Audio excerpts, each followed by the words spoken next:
Questions and answers. Roots of feelings. And here we say, it says Adam knew his wife. And he knew his wife in an intimate way. And this knowledge produced the first child. I mean, Adam came into the world a full-grown man, and Eve the same way. But here, Adam knew his wife.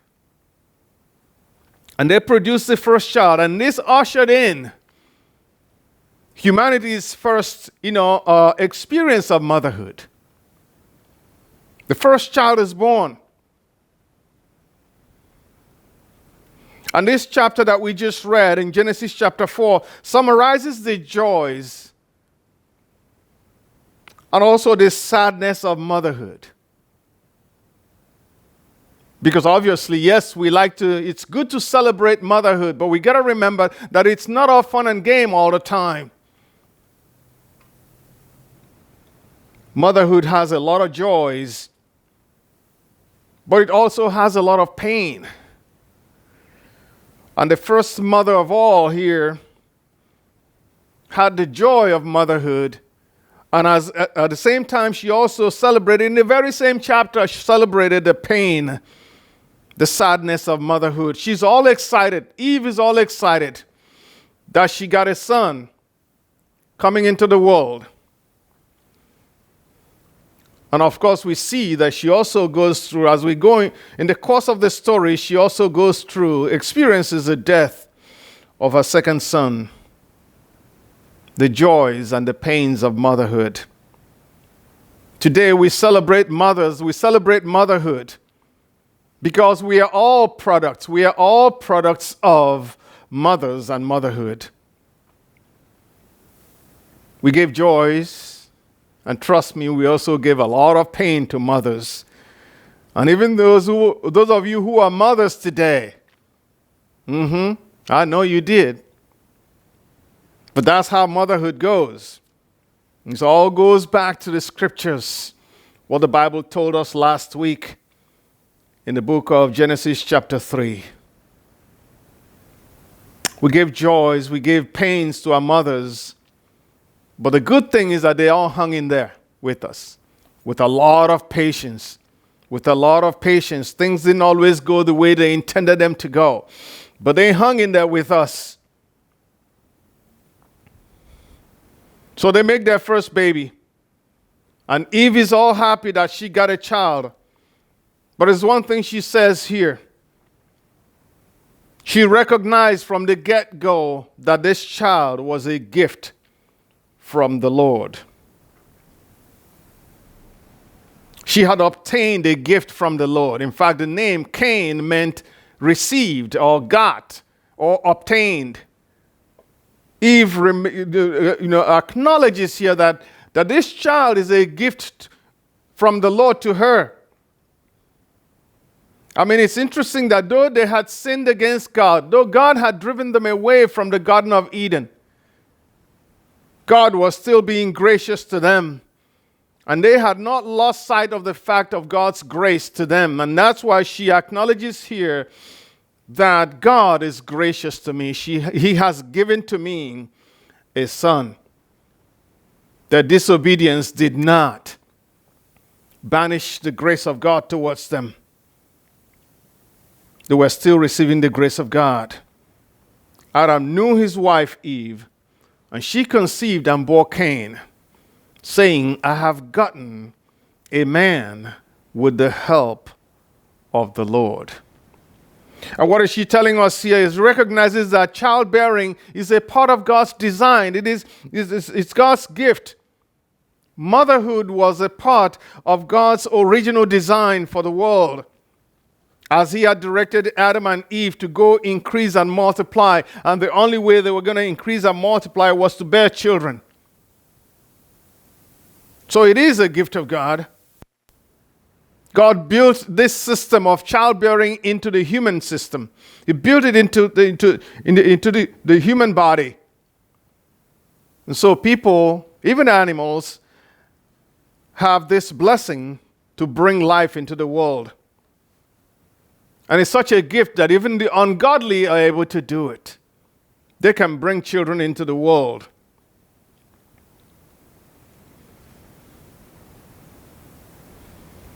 But it's important that we all realize that even though now we just see this system manifesting itself and something just happens and all of a sudden children are born in the world, we can't take that for granted. It is a gift of God.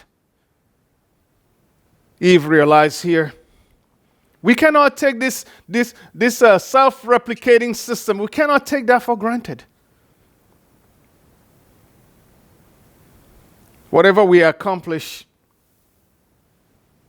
childbearing and all, is a gift of God. It is by the grace of God. It is by the help of God that she had this child. And I hope that all of us today and others who may be listening to this message on any medium or channel, that they all realize that the children that I have are gifts from the Lord. And by the way, I am a gift from the Lord to my parents. And that we don't take that for granted and not begin to worship science as if science created the process of childbearing. No, science is only trying to explain it, to explain what is going on. It didn't bring it to be. And it should also serve as a lesson to people who may be taking the life of children for granted. The system that has in fact, engineered the killing of so many children in the United States and around the world over the years, to realize that those children are gifts from the Lord. And none of us has the right to tamper with the life of a child, unborn or born. That life itself is a gift from the Lord, and the children themselves are gifts from the Lord. And motherhood is a gift from the Lord, that to destroy a child is in fact to destroy the gift of God, to destroy the privileges that God has given to us. We don't have the right to do that. We may try to understand what's going on, but we did not bring it to pass ourselves. And it is important to realize that this is a gift. It's such a gracious gift that, you know what? There are some people, not every man knew his wife and they brought a child into the world. There are some men who have known their wives many times and it didn't happen. And there are so many children who were conceived, but they never made it into life. And there are so many women who got pregnant and they never made it out alive. So when we look at our circumstances, we ought to just give praise to God. And it doesn't matter on what side we are, whether we are mothers or we're children or fathers. It just doesn't matter where we are. We are all beneficiaries of this. She realized that God had given to her a child. And much later, Solomon will articulate this truth in the book of Psalms 127. In Psalm 127, verse 3, Solomon would say, "Behold, children are a heritage from the Lord, and the fruit of the womb a reward." It's a heritage. It's a gift from the Lord. It is God's way of continuing the human existence in this world.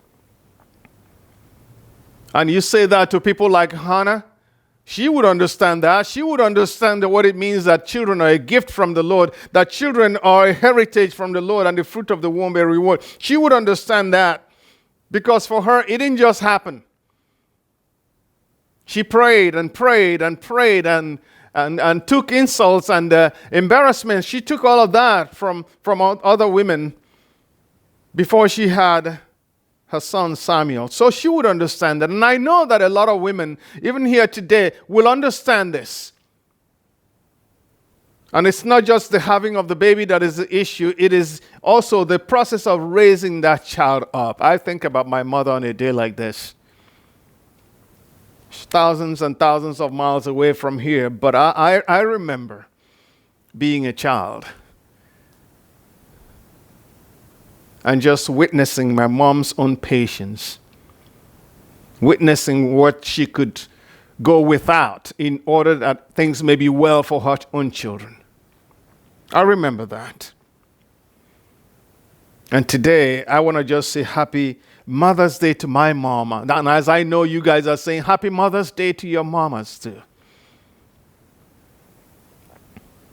My mom regarded us as a gift. We were all a gift from her, from the Lord to her. And we're not going to talk about fathers today, but we were a gift both to our mom and to our dad. And that's how they regarded us. They gave everything they had so that life would be good for us. In fact, even if it meant giving their lives for us, they would have done that. They gave everything, gave their comfort so that life would be good for us. And I want to say to Chinenye Okemiri today, happy Mother's Day. See, Eve was excited. She was excited that she had a child, a son from the Lord. But as we know, motherhood has its pains, like I said before.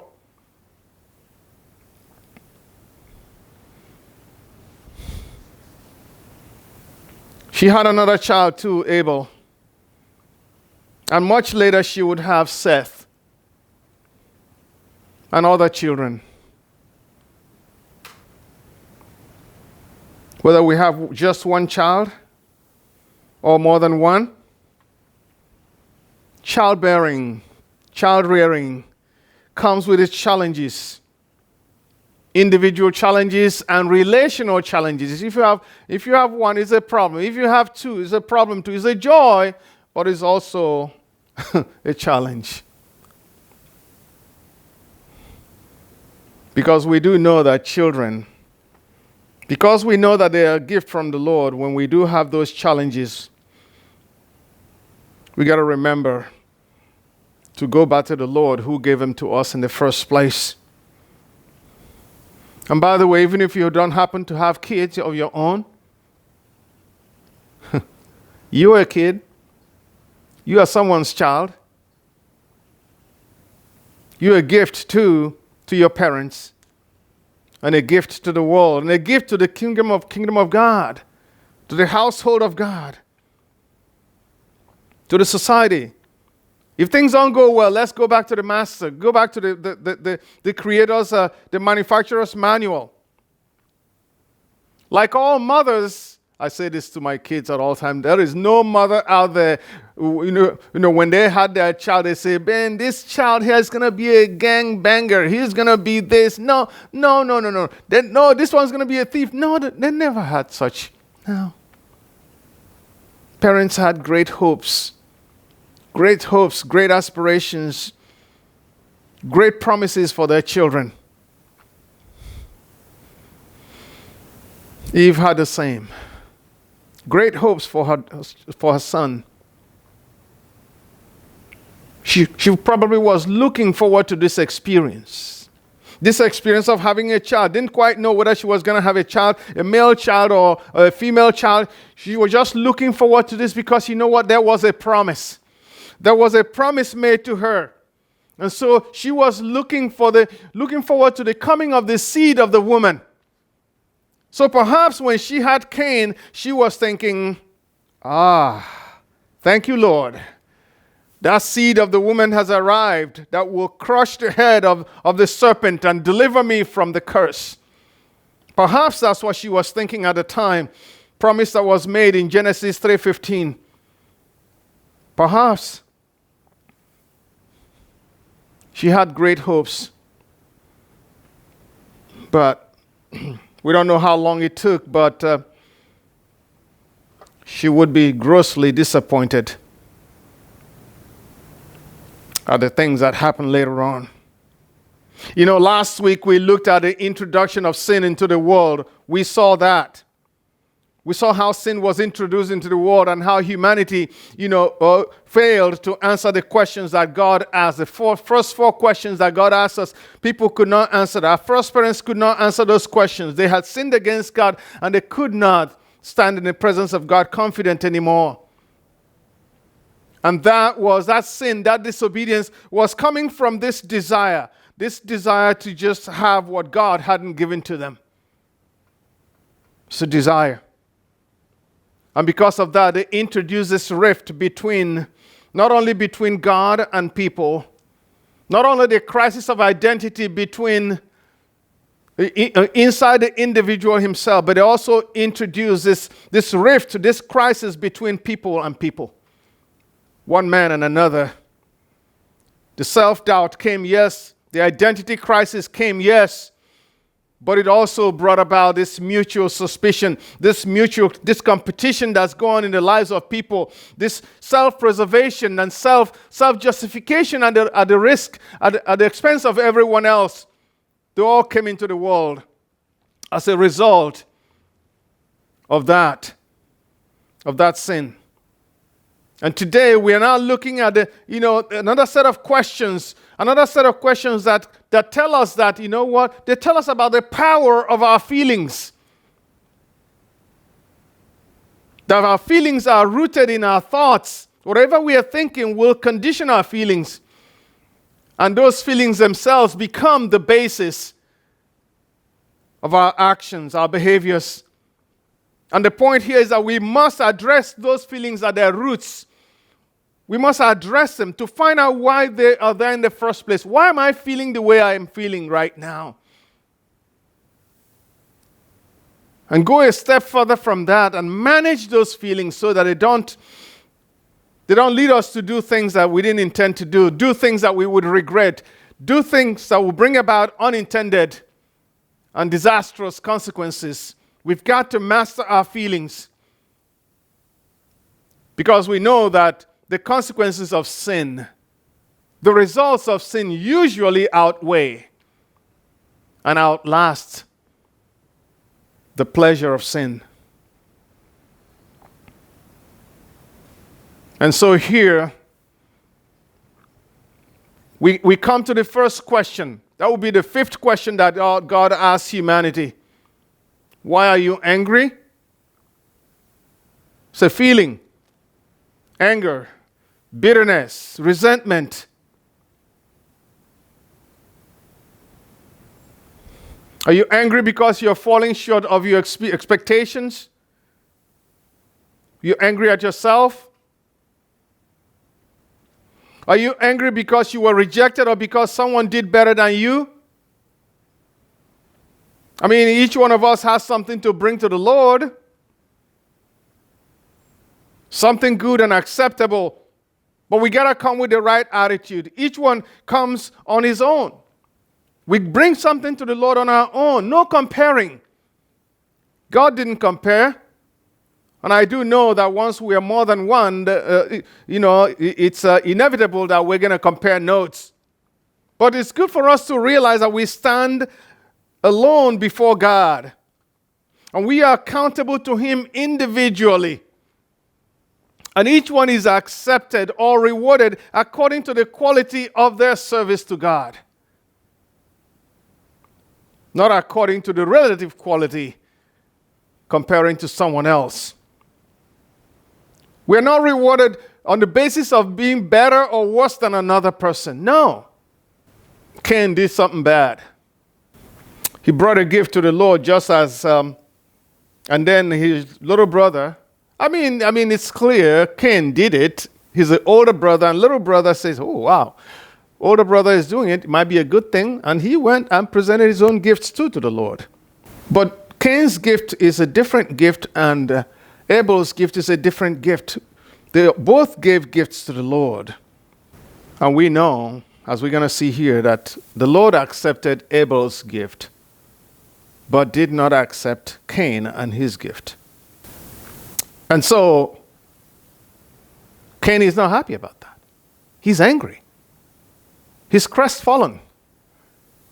In fact, I would say he's both sad and angry, because here in the passage, we're going to see that he was angry and his face fell. The Lord said to Cain, "Why are you angry? And why has your face fallen?" In Genesis 4, 6, the 6a, I would call it. Why? I mean, anger, they're not your friend. Sadness and depression, they're nobody's friend. And they do point to something here. They all point to this having a fixed mindset about something instead of having a growth mindset. It's like all is over. It's like there's nothing I can do to make things better at all. Why are you angry? Why are you feeling the way you are feeling? If we're not doing the right thing, God is saying we can change. That's God's option. If you do the right thing, you're going to be blessed. You're going to be accepted. But here what we see is that Cain is angry. Usually anger is directed outward and that the sadness is directed inward. So he's doing both here. God wants us to come to him according to his own prescriptions. He wants us to, according to the ability and the resources he has given to us. That's how he wants us to come to him. And if in the process we miss the mark, we can always try again. We can always change and do things right. It's not over. One mistake doesn't mean it's all over. If we make a mistake, if we sin against God, we can always retrace our steps and ask the Lord for forgiveness. If we miss the mark, definitely can try again. We shouldn't get angry, depressed over something that we can fix. If one thing doesn't work, let's try again. At least we're going to see here that that's God's prescription. We might actually succeed by doing things right instead of thinking it's all over. We're going to do something desperate, because this negative mindset is going to definitely do harm to people. If we feel bad about someone or we feel angry towards someone, it does lead us to something that we don't like, something that we're going to regret, something we're not going to be proud of. So what should we do? We need to address the issue at the root. We need to look at that feeling, that emotion that we have, especially the destructive emotions of anger and depression and sadness, all of that. We need to address them at the root. Find out, why am I feeling the way I'm feeling? Do I have this negative, thought that it's all over, instead of, hey, I just learned how not to do something. I'm going to try another way. We got to try to handle things differently. I mean, the word tells us, be angry, but do not sin. Because if we let our anger and resentment, if we let them take root, we find ourselves doing something that we're going to regret. God knows that we can handle that. He gave us a mind so we can handle our emotions. And so he wants us to handle these feelings, handle those emotions, so they don't lead us into self-destruction or the destruction of a relationship or destruction of someone or something out there that we shouldn't be doing. That we don't carry things too far like Cain did here. Cain allowed himself. He got carried away. He got carried too far. And quite frankly, I know that you and I may never get to the point that Cain got. We may never get there. We may never have any reason at all to do what Cain did.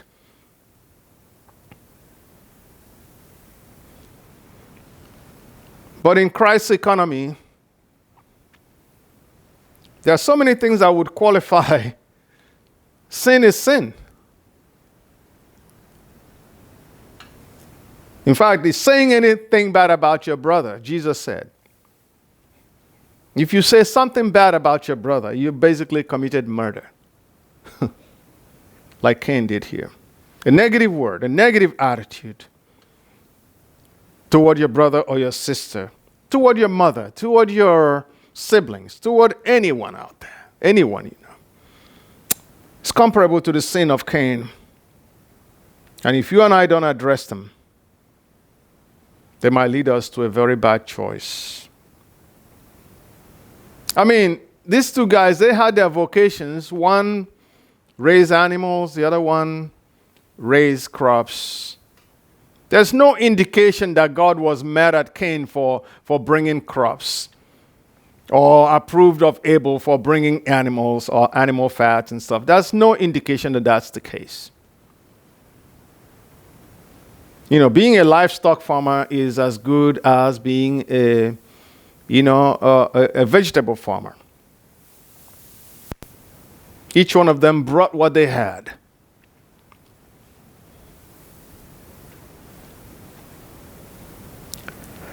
And God did not accept Cain's. And when you listen to the conversation, you would know that, it's more than the gift that Cain brought. Cain wasn't rejected just because of the gifts. There's something more in there. There's something more. Obviously, there may have been some kind of sibling rivalry going on between them. Who knows? Or maybe Cain was mad that, man, I can't believe it. I just want to give something to the Lord. And little brother comes up, he wants to give too. And now his own gift got accepted and mine rejected. You know, something may have been happening between them already. But it is, the Bible, indications from the Bible that Cain did not come with the right mind. We're going to read here, I don't know if it's on the screen or not. We're going to read what the writer of Hebrews says about that. In Hebrews chapter 11, verse 4. It says here that by faith, Abel offered to God a more acceptable sacrifice. By faith. By faith, Abel offered to God a more acceptable sacrifice than Cain, through which he was commended as righteous. God commending him by accepting his gifts, and through his faith, though he died, he still speaks. Interesting. So we can see here that what happened is that, Abel is bringing his own gifts by faith.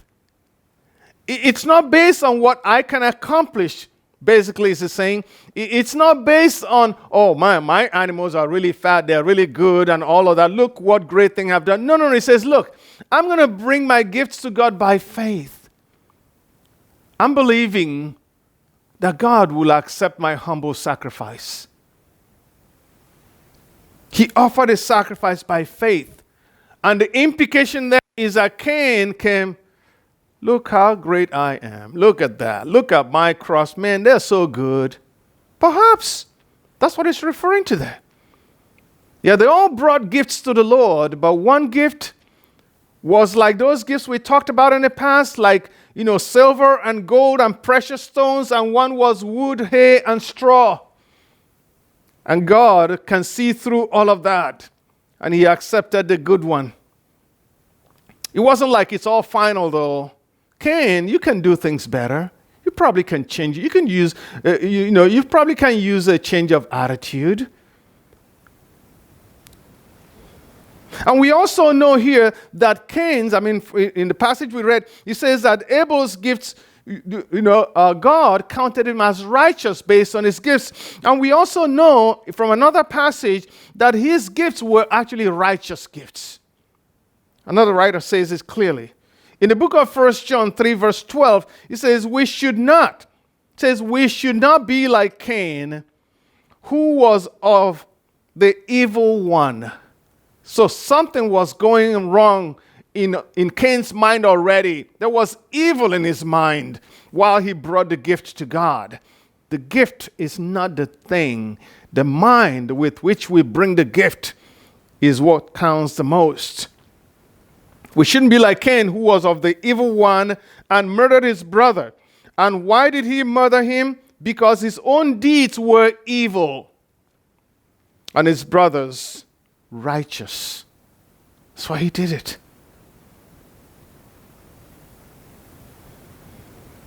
So his attitude here suggests that something was wrong. There's something going, there's some deep-seated anger, disaffection between him and his brother. He didn't quite like him. It's like, man, I thought I was going to be alone, and here you come. Attitude is everything. Attitude is everything. I mean, as someone has said, it's not what happens to you that is the issue. It is your response to it. How you respond to it is what makes a difference.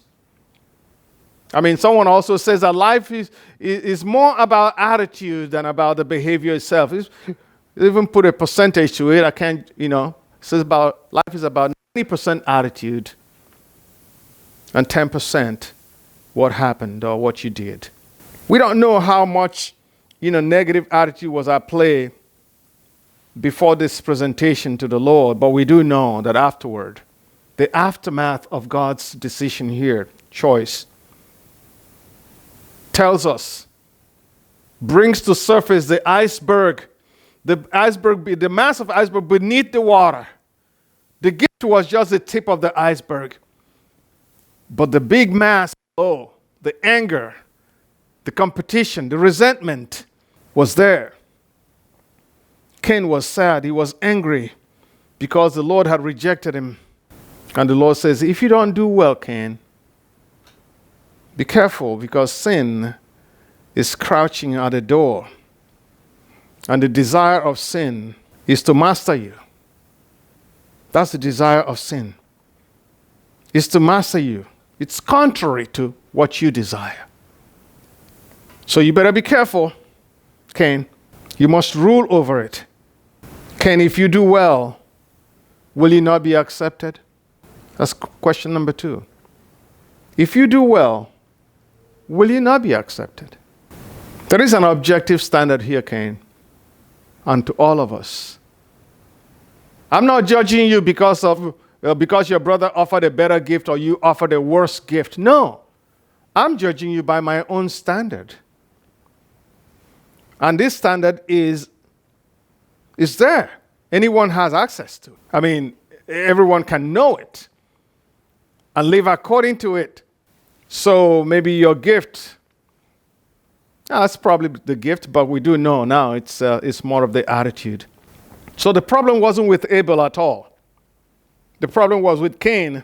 And obviously, as God is suggesting here, Cain has options to make things better, but he chose not to do that.